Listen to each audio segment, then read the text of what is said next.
종들은 두렵고 존경하는 마음으로 주인에게 복종하십시오. 그리스도께 복종하듯이 참 마음으로 순종하기 바랍니다. 주인이 볼 때만 잘하는 척하지 말고 마음을 다하여 하나님의 뜻을 행하십시오. 사람에게 하듯이 하지 말고 그리스도를 섬기듯이 기쁜 마음으로 주인을 위해 일하십시오. 여러분이 종의 신분이든지 자유인이든지 주님께서는 선을 행한 것에 대해 보답해 주신다는 사실을 잊지 말기 바랍니다. 주인들도 똑같이 종들에게 잘해주고 윽박지르지 마십시오. 여러분의 주인이기도 하지만 동일하게 그들의 주인도 되시는 분이 하늘에 계십니다. 우리 주님은 모든 사람을 차별하지 않으시고 똑같이 대해주는 분이십니다. 할렐루야. 우리 하나님께 감사와 영광의 박수를 드리겠습니다. 귀한 주일입니다. 주님의 은혜와 축복이 여러분과 함께 하시기를 바랍니다. 함께 예배드리고 찬양하고 기도할 때에 주의 성령이 여러분을 만지시고 치유케 하는 역사가 있기를 바랍니다. 네, 가슴에 손을 얹고 우리 믿음을 고백하고 함께 말씀을 나누겠습니다. 제가 먼저 고백하겠습니다. 하나님은 나를 사랑하십니다. 나는 그 사랑 안에 있습니다. 하나님은 오늘 나에게 말씀하실 것입니다. 그 말씀에 능력이 있습니다. 그 말씀에 생명이 있습니다. 내 마음을 하나님께 열겠습니다. 내 생각을 예수님께 집중하겠습니다. 들은 만큼 변합니다. 들은 만큼 행복해집니다. 복음은 개인의 구원을 넘어서 가정의 구원으로 그리고 사회를 변화시키고 열방까지 변화시키는 능력으로 확장되어 갑니다. 복음이라는 것은 결코 어떤 특정한 지역에 머물지도 아니하고 개인에게 머물지 아니하고 그 개인을 넘어서 공동체적으로 그리고 지역과 민족을 향해서 확장되어 간다는 얘기를 하는 것입니다. 이런 복음의 확장성에 대해서 복음의 운동력에 대해서 설명할 때에 한 목사님이 예를 든 것인데 참 좋다고 생각을 들었습니다. 야구 게임을 통해서 설명을 하는 분이 있으시더라고요. 개인 구원과 가족 구원, 사회 구원과 같은 상관관계를 설명하면서 야구하고 비슷한데 야구가 홈베이스가 있고 1루와 2루와 3루가 있지 않습니까? 1루를 개인 구원, 2루를 가정 구원, 3루를 사회 구원, 사회 구원이라는 것은 민족 구원과 열방 구원도 포함하는 것일 겁니다. 이렇게 베이스로 생각하여서 복음을 설명하는 겁니다. 중요한 것은 타자가 볼넷으로 나가든 안타를 치고 나가든 홈런을 치고 나가든 반드시 1루를 지나서 2루와 3루로 달려가야 된다는 것이죠. 어떤 사람들은 교회에 대해서 말하면서 복음에 대해서 말하면서 사회 구원만을 외치는 사람이 있습니다. 이런 사람은 안타 한 번 치고 3루만 다녀오겠다는 사람하고 똑같은 것이라는 거죠. 있을 수가 없는 것이죠. 자신의 영혼을 돌아보지 않고 자기 안에 있는 성령님을 향한 깊은 묵상이 없는 상태에서 세상을 변화시키겠다고 나서는 사람들에게 주님께서는 그 일에 대해서 어디에도 말씀하고 있지 않습니다. 동시에 우리는 인류에만 머무는 신앙생활을 하면 안 됩니다. 인류에 나가서 주저앉아서 다 이루었다라고 앉아있는 선수는 아무도 없습니다. 목표가 인류인 사람이 어디 있겠습니까? 복음도 마찬가지입니다. 결코 개인 구원에 머물지 아니하고 그리고 가정 구원에만 머물지 아니하고 더 뻗쳐나가져서 온 사회를 변화시키고 열방을 변화시키는 능력이 되는 겁니다. 사도행전 1장 8절 말씀, 우리가 잘 아는 말씀, 오직 성령이 너희에게 임하시면 너희가 권능을 받고 예루살렘과 온 유대와 사마리아 땅끝까지 이르러 내 증인이 되리라라는 말씀은 성교에 대한 말씀만이 아니라 열방에 대한 말씀만이 아니라 개인을 넘어서 가정으로, 가정을 넘어서 사회로, 사회를 넘어서 열방까지 나아가는 복음의 능력에 대한 말씀이기도 합니다. 지난 2주 동안 저희가 가정에 대한 메시지를 함께 나누었습니다. 부부관계에 대한 이야기를 나누었고 그리고 부모님과 자녀에 대한 관계를 나누면서 우리 개인에게 임하였던 복음의 능력이 가정 가운데 어떻게 나타나야 되는가에 대한 이야기를 나누었는데 오늘 저희는 그 복음의 내용을 확장하여서 종과 주인의 관계에 대한 내용을 묵상하면서 이 복음이 사회를 변화시키는 능력에 대한 얘기를 함께 나누어 보려고 합니다. 내용은 종과 주인에 대한 이야기에 초점이 맞춰져 있지만은 사실은 그것을 조금만 묵상을 해보면은 그 종과 주인의 관계에 머물지 아니하고 다스리는 자와 다스림을 받는 자, 또는 고용하는 자와 고용된 자, 더 나아가서 사회 속에서 존재하는 모든 관계에 대한 묵상으로 확장될 수가 있기 때문입니다. 의사와 환자의 관계, 선생님과 학생들의 관계, 회사 CEO와 사원의 관계, 이런 모든 관계 속에서 우리가 어떤 마음으로 영향력이 되어야 하고 믿는 사람으로서 어떻게 살아야 할 것인가, 특별히 사회 속에서, 직장 속에서 우리는 어떤 존재로 살아가야지 주께서 원하신 일을 완성시켜 드릴 수 있을까, 이런 묵상을 가지고 함께 말씀을 나누어 보려고 합니다. 먼저 5절부터 8절까지 말씀을 같이 읽어보겠습니다. 제가 먼저 5절 읽겠습니다.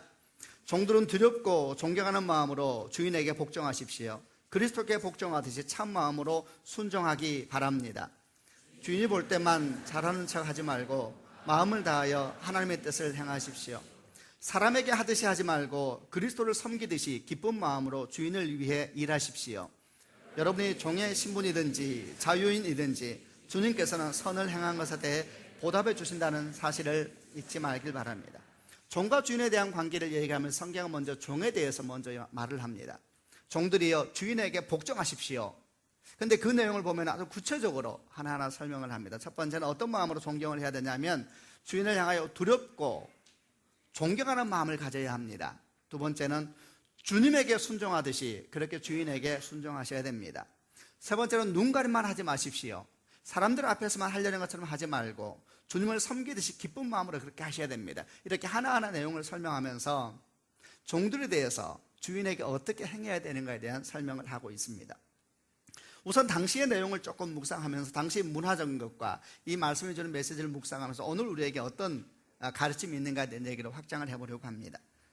당시 사회는 노예제 사회였습니다. 에베소도 로마의 아주 주요한 도시 중에 하나였기 때문에 로마 시대 전체가 노예로 유지되고 있는 사회다라고 말해도 틀림이 없을 정도로 그만큼 노예 역할은 굉장히 중요하였고 로마 전체 인구의 많은 경우에는 50% 정도가 노예였다라는 기록도 남아 있습니다. 약 6천만 명의 노예가 있었다고 합니다. 그런데 그 노예가 보통 우리들이 생각하는 그런 노예보다는 조금 더 굉장히 다양하고 그리고 독특한 면들이 있었습니다. 우리가 보통 생각하기에 노예 그러면은 우리가 보통 경험했던 고려시대나 조선시대의 노비와 같은 생각을 갖고 있는데 그 당시 로마 시대의 노예는 그런 일꾼들만 있었던 것이 아니라 탁월한 지혜자, 지식인들도 있었고 탁월한 재능을 가진 사람들도 있었다고 합니다. 예를 들어서 오늘날의 의사는 존경받는 직업이지만 그때 로마 시대의 의사는 노예였습니다. 또는 문화 영역에 종사하고 있는 노예들도 있었고 심지어는 탁월한 지식을 가지고 있어서 돈 많이 가진 부잣집 자제들을 가르치는 그런 노예들도 있었다고 합니다. 이것이 왜 가능했냐 하면 당시에는 전쟁을 하게 되면 전쟁포로는 다 노예로 속하는 것이 일반적인 생각이었기 때문에 그 전쟁포로 중에는 그 이전 날의 귀족들이나 탁월한 젊은이들이 포함되어 있었기 때문에 그들이 노예로 와서 지금 말한 것처럼 의사란 일을 하기도 하고 가르치는 얘기를 하기도 하고 또는 행정직도 하기도 하면서 로마 제국 정치에 굉장히 중요한 일들을 하고 있었다는 이야기입니다. 그러나 이렇게 노예들이 생각보다 탁월하고 지식이 있었다 하더라도 그 당시의 문화적인 배경이 이런 노예들에 대해서 인격적으로 대한 것은 전혀 아니었습니다.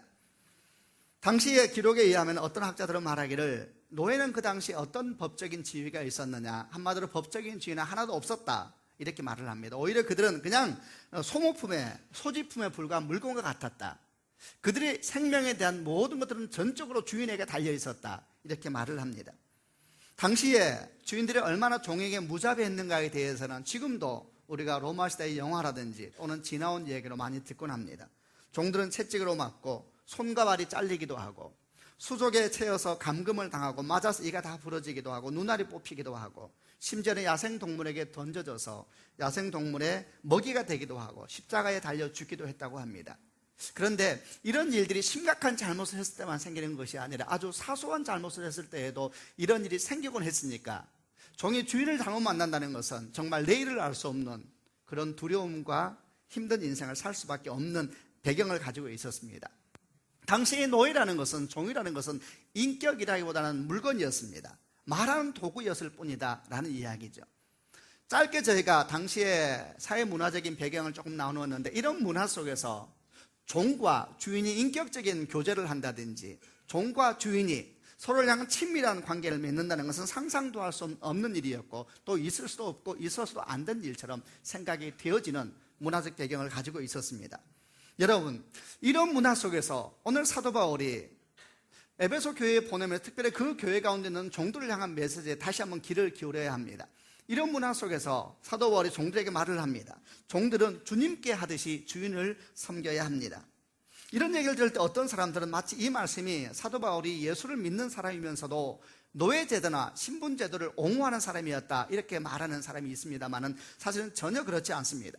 이 말씀은 분명히 노예제도를 전제로 하고 있지만 그러나 말씀의 앞뒤 내용을 보게 되고 앞뒤 흐름을 보게 되면 굉장히 놀라운 메시지들이 많이 감추어져 있습니다. 무엇보다도 중요한 것은 사도 바울이 교회에 공동체에 대한 메시지를 보내면서 그 당시의 문화에도 불구하고 그리스도의 공동체에 대한 말씀을 보내면서 그 공동체에 대한 메시지 중에 종을 대상으로 하여서 메시지를 했다는 사실이 굉장히 놀라운 것입니다.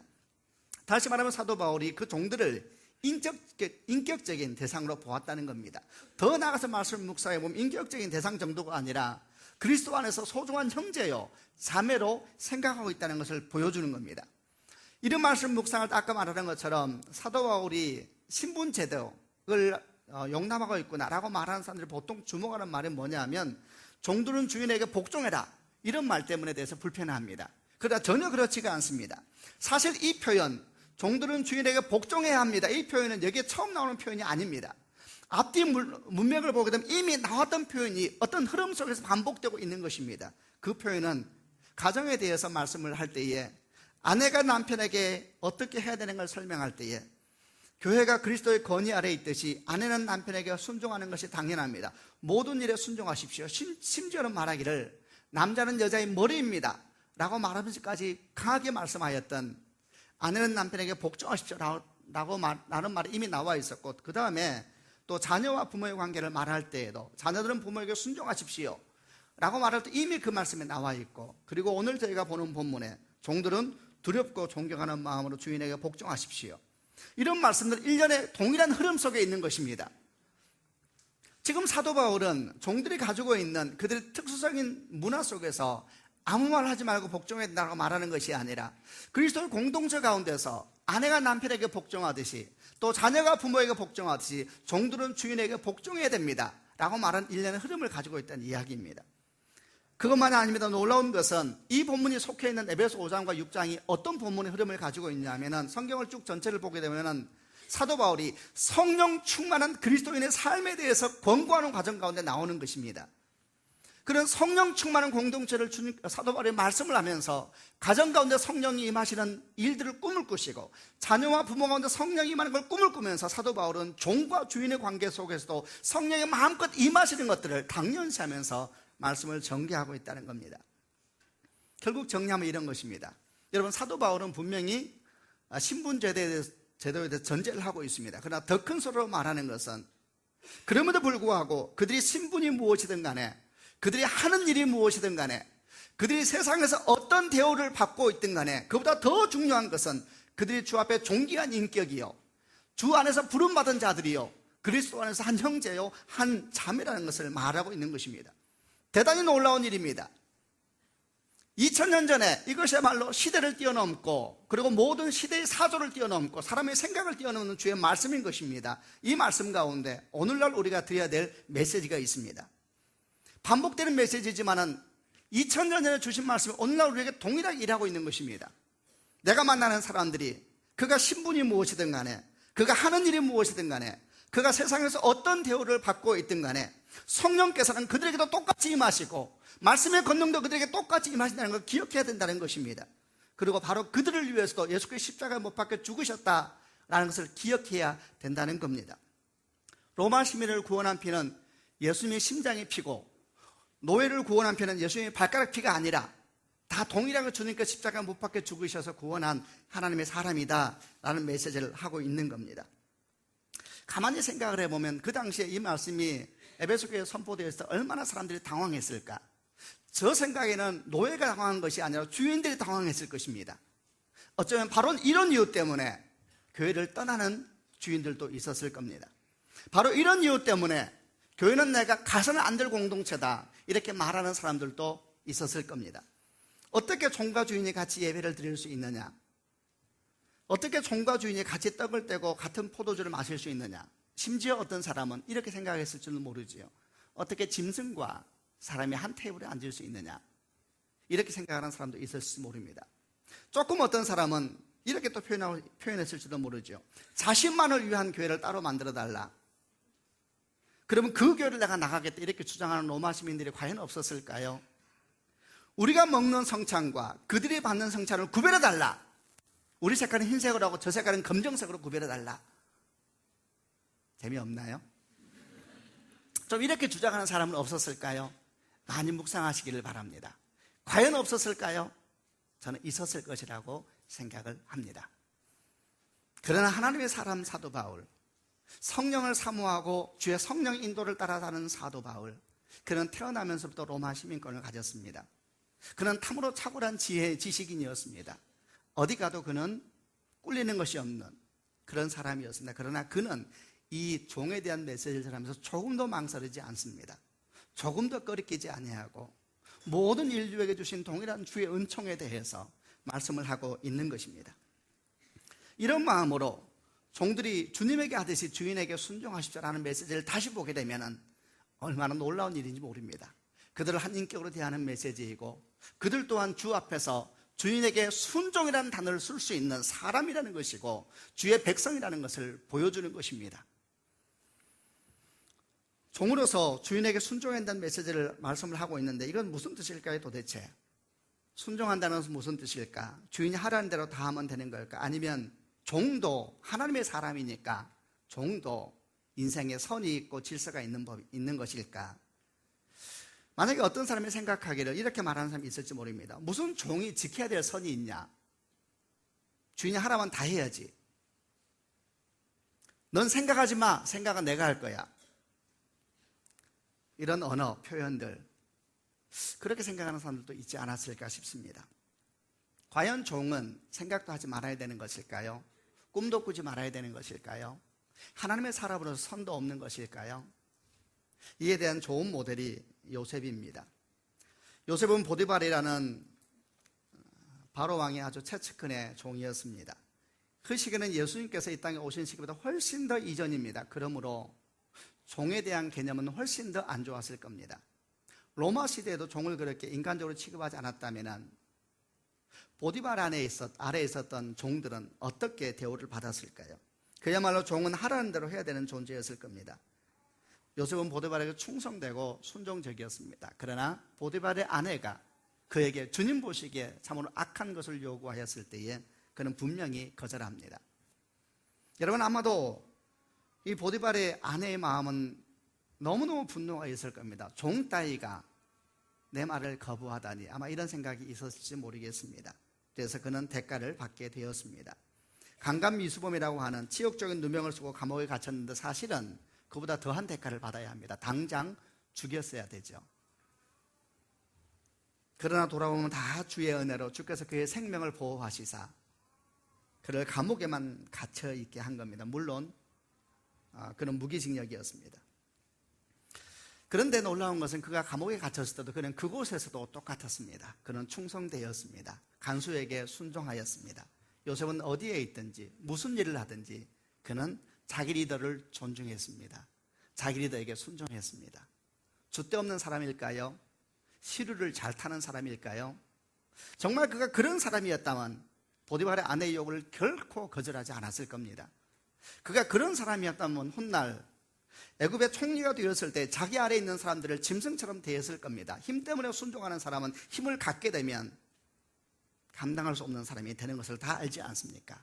그는 힘 때문에 순종한 것도 아니고 무서움 때문에, 두려움 때문에 순종한 것도 아니었습니다. 요셉의 충성됨을 이해하기 위하여서는 그의 인생을 설명할 때마다 성경에 붙이고 있는 문장이 있습니다. 그가 보디발의 집에서 행할 때도 하나님의 성경은 그에 대해서 설명하면서 꼭 붙이는 말이 있습니다. 여호와 하나님이 요셉과 함께 계셨더라. 보디발의 아내 유혹을 거절하는 그 과정에서도 역시 모세의 입술은 요셉은 말합니다. 내가 어찌 하나님 앞에 죄를 짓겠느냐. 간수장에 들어가서 간수장에 충성할 때도 성경은 또 빠지지 않고 분명히 기록합니다. 여호와 하나님께서 요셉과 함께 계셨더라. 여러분, 여호와가 요셉과 함께 계셨다라는 말은 다른 말로 하면 똑같은 말입니다. 요셉이 여호와와 함께 있더라. 똑같은 말입니다, 여러분.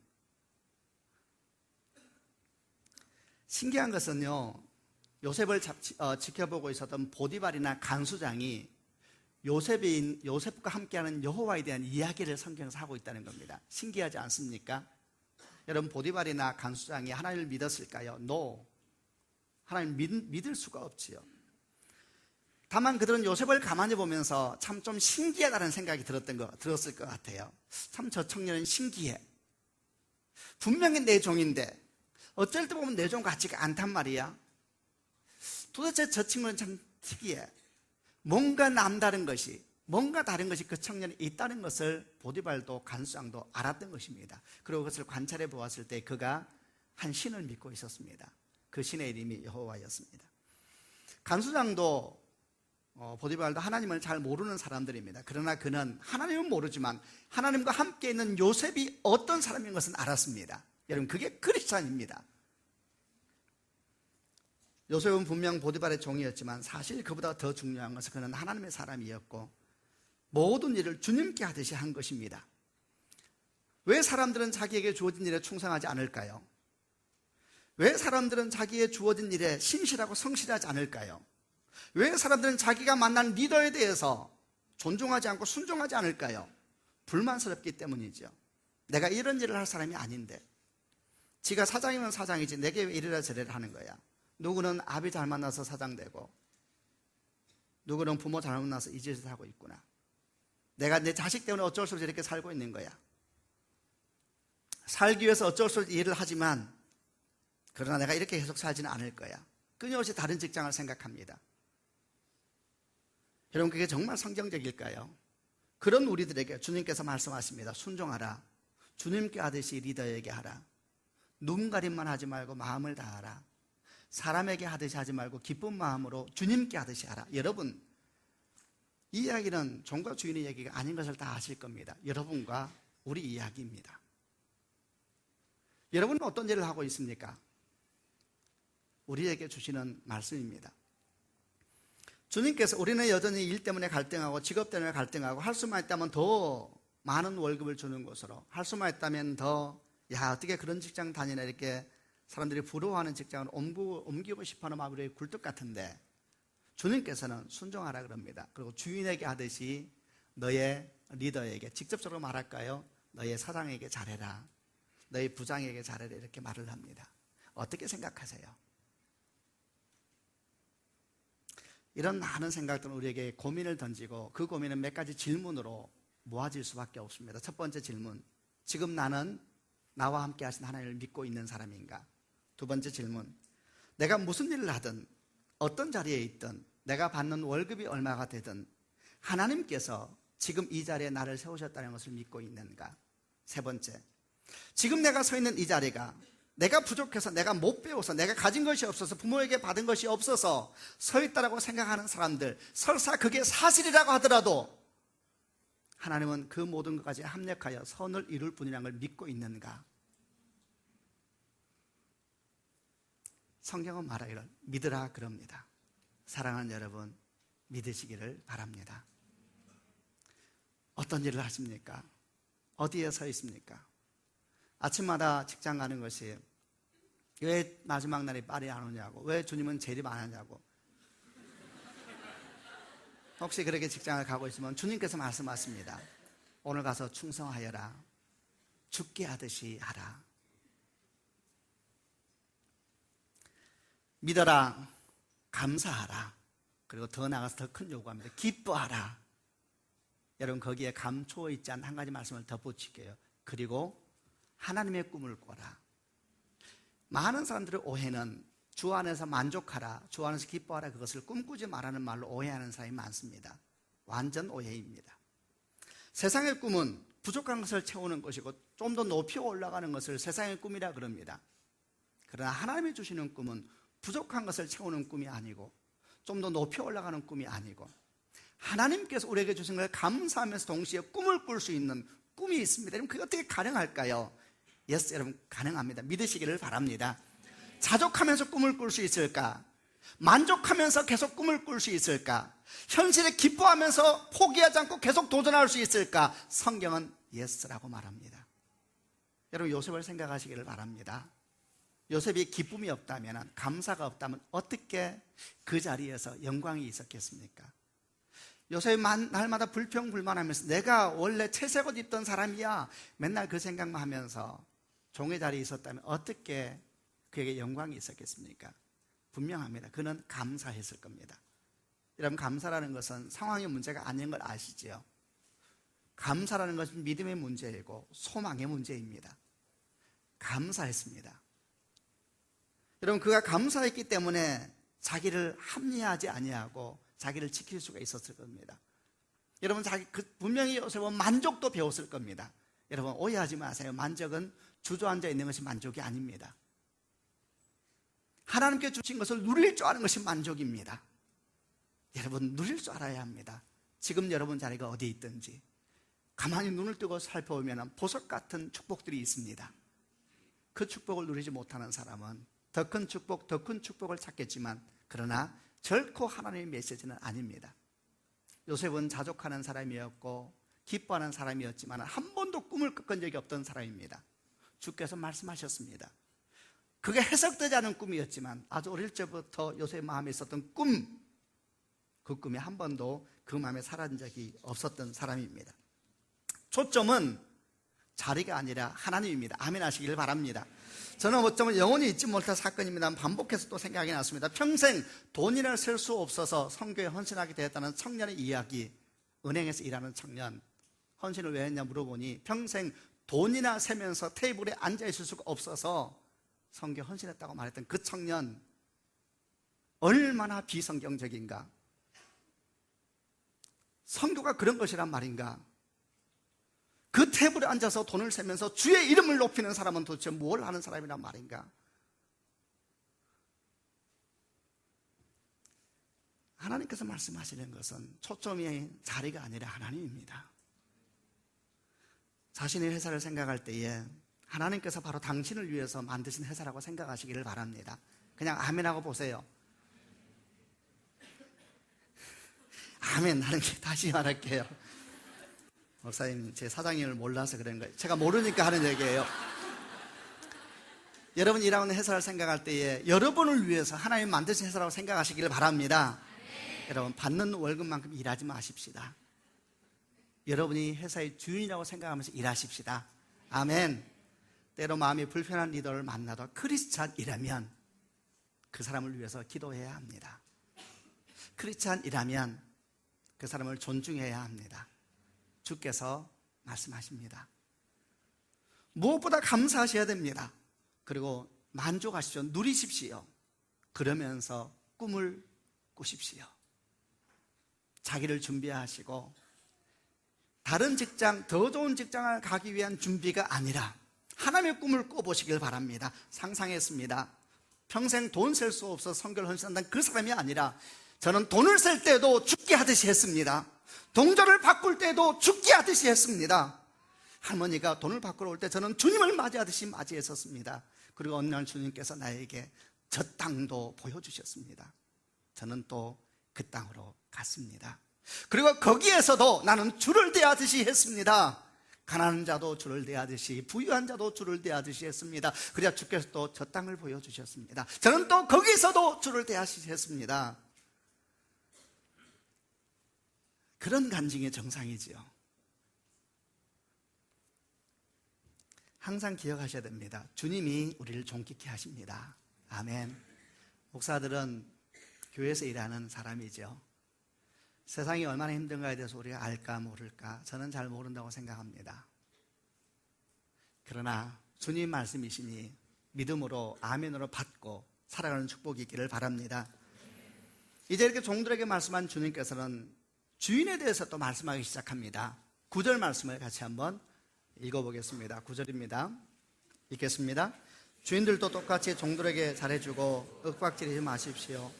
여러분의 주인이기도 하지만 동일하게 그들의 주인도 되시는 분이 하늘에 계십니다. 우리 주님은 모든 사람을 차별하지 않으시고 똑같이 대해주시는 분이십니다. 주인도 종들에게 똑같이 하라 이게 메시지입니다. 여러분, 그 당시에는 편지가 쓰여지면 이게 에베소 교회에 보낸 메시지니까 이 편지가 어떻게 낭독되어지냐면 이렇게 앉아있는 상태에서 편지가 낭독이 되는 겁니다. 상상해보세요. 이런 편지가 막 낭독되어졌을 때에 그 안에 있는 종들이 충격을 받습니다. 엄청난 충격이죠. 그 편지에 자기들이 들어가 있는 것이 충격입니다. 근데 더 큰 충격은 주인이 받습니다. 똑같이 하라니. 덧붙여 말합니다. 윽박지르지 마라. 윽박지르지 마라. 위협하지 마라는 얘기입니다. 이게 말이 되는 이야기일까? 이렇게 말이 왔으면 조금 이해했을 겁니다. 죽이지는 마라. 그러면 좀 이해했을 거예요. 손가락을 자를 때 오른손은 자르지 마라. 이렇게 말하면 좀 이해가 됐을 거예요. 오른손이 있어야 일을 더 할 수가 있단다. 근데 윽박지르지 말아요. 위협하지 말래요. 근데 이유를 덧붙입니다. 여러분과 그들의 주인이 되신 분이 하늘에 계시는데 그분이 우리 주님이십니다. 그리고 우리 주님은 사람을 차별하지 않고 똑같이 대해 주십니다. 말이 좀 번잡하지만 이렇게 말하는 겁니다. 주님 보시기에 주인인 당신이나 종인 그 사람이나 똑같습니다. 주님 보시기에 당신이 존귀한 것처럼 주님 보시기에 그 종도 존귀합니다. 이렇게 말하고 있는 겁니다. 여러분, 얼마나 충격이었겠습니까? 사랑하는 여러분, 한 가지 묵상은 분명히 함께 나누려고 합니다. 한 사람이 여러분 한 사람 생각하시면 됩니다. 여러분 한 사람이 주님을 어떻게 생각하는가에 대해서 알 수 있는 것이 뭐라고 생각하세요? 어떤 사람이 주님을 사랑한다 그러는데 그가 주님에 대해서 어떤 태도를 가지고 있는가에 대해서 알 수 있는 것, 뭘 보면 알 수가 있을까요? 어떤 사람이 이렇게 말을 할 겁니다. 목사님, 그 사람이 기도를 들어보면 알아요. 기도는 모든 영성이 응어려져 있는 것이죠. 기도를 들어보면 그 사람이 주님에 대해서 어떻게 생각하는지 알 수가 있을 거예요. 또 어떤 사람이 이렇게 말할지 모릅니다. 목사님, 그 사람이 헌신을 보면 알 수가 있어요. 그가 얼마나 교회 일찍 나와서 헌신하는지 아세요? 그가 없으면 교회가 안 돌아가요. 그의 헌신을 보면 그가 얼마나 주님을 사랑하는지 또 주를 어떻게 생각하는지를 알 수가 있을 거예요. 또 어떤 사람이 이렇게 말하는지 모릅니다. 목사님, 그 사람의 말을 들어보면 압니다. 그 사람의 말을 들어보면 그 사람이 주님을 어떻게 생각하는지, 주님을 어떻게 사랑하는지를 알 수가 있습니다. 이렇게 말할지도 모릅니다. 여러분, 다 일리가 있습니다. 그러나 성경은 말하기를 한 사람이, 여러분 한 사람이 주님을 어떻게 생각하는가를 알 수 있는 길은 여러분이 다른 사람을 어떻게 대하는가에서 알 수 있다. 그렇게 말하고 있습니다. 누가복음 9장 말씀에 48절, 누구든지 내 이름으로 이런 어린이 하나를 맞아들이는 사람은 나를 맞아들이는 것이다. 또한 누구든지 나를 맞아들이는 사람은 곧 나를 보내신 분을 맞아들이는 것이다. 누구든지 이런 어린아이를 맞아들이는 사람은 곧 나를 맞이하는 것이다. 마태복음 25장은 조금 더 구체적으로 말합니다. 심판 때에 주께서 마지막 날 모든 민족을 양과 염소로 나누겠다 그렇게 말씀하십니다. 양은 구원받는 자들이요 염소는 구원받지 못하는 사람에 대한 표현입니다. 양을 오른쪽에 모으고 염소를 왼쪽에 모으겠다 그렇게 말씀하시면서 설명을 하십니다. 그때 오른쪽에 있는 사람들에게 왕께서, 주님 재림한 주님께서 이렇게 말씀하십니다. 내 아버지로부터 복을 받은 너희들이여 와라. 세상이 만들어질 때부터 하나님께서 너희를 위해 준비한 나라를 물러받아라. 너는 내가 배고플 때 내게 먹을 것을 주었고, 내가 목마를 때 마실 것을 주었고, 내가 나그네 되었을 때 나를 초대해 주었고, 내가 헐벗을 때 내게 옷을 주었다. 쭉 설명하십니다. 그러자 오른쪽에 있는 사람들이 놀라면서 당황하면서 이렇게 말합니다. 주님, 언제 우리가 그랬습니까? 언제 우리가 주님 배고프신 것을 보고 우리가 음식을 주었습니까? 언제 우리가 주님 목마른 것을 보고 마실 것을 주었습니까? 언제 우리가 주님께서 나그네 된 것을 보고 집으로 초대한 적이 있었습니까? 그때 주님께서 말씀하십니다. 내가 너에게 진심으로 말한다. 보잘것없는 사람에게 한 일, 곧 너희가 이 형제들 중에 가장 보잘것없는 사람에게 한 일이 곧 나에게 한 일이다. 여러분, 이 말씀을 묵상할 때에 구제사역이라는 묵상을 제한하면 안 됩니다. 반대로 말해볼까요? 염소 자리에 있는 사람에게 주께서 말씀합니다. 너는 내가 배고플 때 먹을 것을 주지 않았고, 너는 내가 목마를 때 물을 주지 않았고, 너는 내가 외로울 때 친구가 되지 않았다. 그때 깜짝 놀라면서 주님 무슨 말이세요? 내가 주님께 얼마나 신경 쓰면서 살았는데요. 주님이 배고팠으면 제가 안 줄 리가 없습니다. 주님 목말랐으면 제가 안 줄 리가 없습니다. 제가 얼마나 주님 신경 쓰고 살았는데요. 이게 제 묵상이에요. 이렇게 주님께서 말씀하십니다. 가난한 자들이 배고플 때 너는 주지 않았고, 지친 자들이 힘들 때 위로하지 않았고, 쭉 설명하시면서 가장 가난한 자, 작은 자에게 하지 않은 것이 내게 하지 않은 것이다, 이렇게 말을 하지요. 다시 반복합니다. 이 말씀을 구제사역으로만 생각하면 안 됩니다. 다른 사람을 어떻게 대하느냐가 그의 믿음입니다. 그냥 아멘 하시지요. 크리스찬들로서, 크리스찬, 기독교인, 우리는 다른 사람을 어떻게 대해야 하는가? 외모를 따라 판단하는 것은 주의 뜻이 아닙니다. 가진 것을 따라 판단하는 것은 주의 뜻이 아닙니다. 그가 하는 일을 따라 판단하는 것은 주의 뜻이 아닙니다. 모든 사람을 바라볼 때에 그가 존귀한 하나님의 형상을 가진 사람이라는 것과 그 사람을 위해서도 나의 사랑하는 주님께서 십자가에 못 박혀 죽으셨다라는 것을 기억하고 잊지 말아야 되는 것입니다. 아멘. 그런데 여러분, 더 중요한 사실이 하나 있습니다. 이 사실만 기억하면 안 됩니다. 또 하나 기억할 사실은 우리 내면에는 끊임없이 다른 사람을 지배하려고 하고 다른 사람을 다스리려고 하는 죄된 속성이 있다는 것을 결코 잊으면 안 됩니다. 지금도 우리 귀에는 창세기 3장에서 하와 옆에서 와서 속삭이던 뱀의 음성이 계속 들립니다. 하나님처럼 될 수 있어. 하나님처럼 될 수 있어. 하나님처럼 될 수 있다는 것이 무슨 말일까요? 우리가 우리 영혼을 잘 관리하고 주 앞에 믿음의 사람으로 잘 서기 위해서는 항상 내가 다른 사람을 어떻게 대하고 있는가를 많이 성찰해야 합니다. 나는 다른 사람을 어떻게 대하고 있는가? 그 중에서 나보다 약한 사람, 나보다 가난한 사람, 내 밑에 있는 사람, 그런 사람을 어떻게 대하고 있느냐의 문제는 그 사람과의 문제가 아니고 주님과 당신의 문제입니다. 성경은 분명히 말합니다. 사람은 다스림의 대상이 아닙니다. 사랑과 존중의 대상입니다. 창세기 1장 28절에 생육하고 번성하여 땅에 충만하다.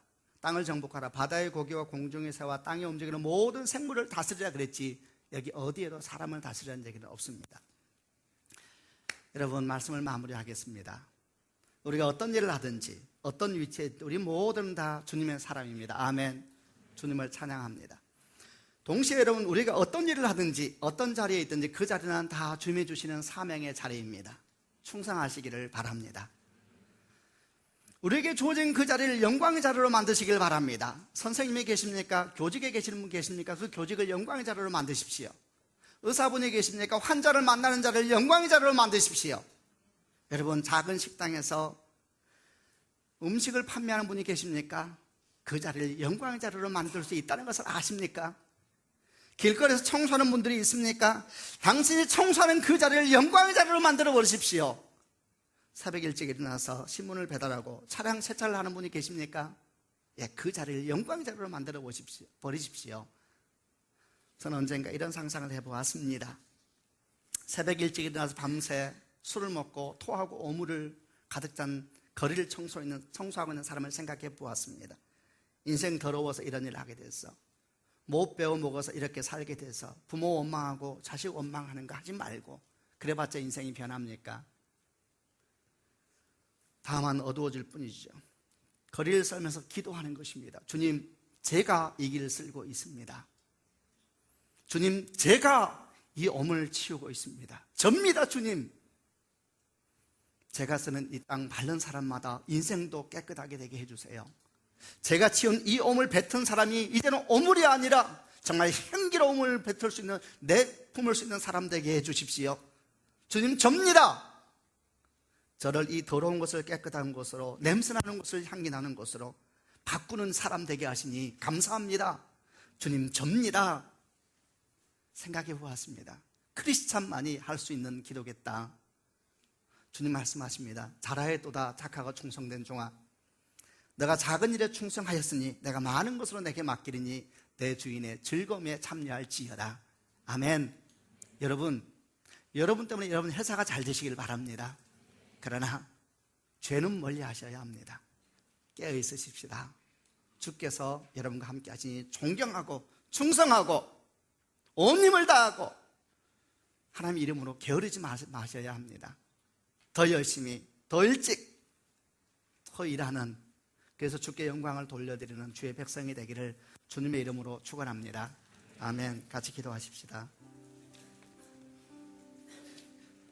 한번 가슴에 손을 얹으시기를 바랍니다. 사랑하는 여러분, 여러분을 위해서 주께서 죽으셨습니다. 여러분은 주님 보시기에 아들 예수보다 존귀한 자들입니다. 무슨 일을 하든지 어떤 대접을 받든지 두려워하지 마십시다. 여러분 상사가 혹시 여러분에게 모욕적인 언사를 해서 마음이 상한 분들이 있다면 두려워하지 마십시다.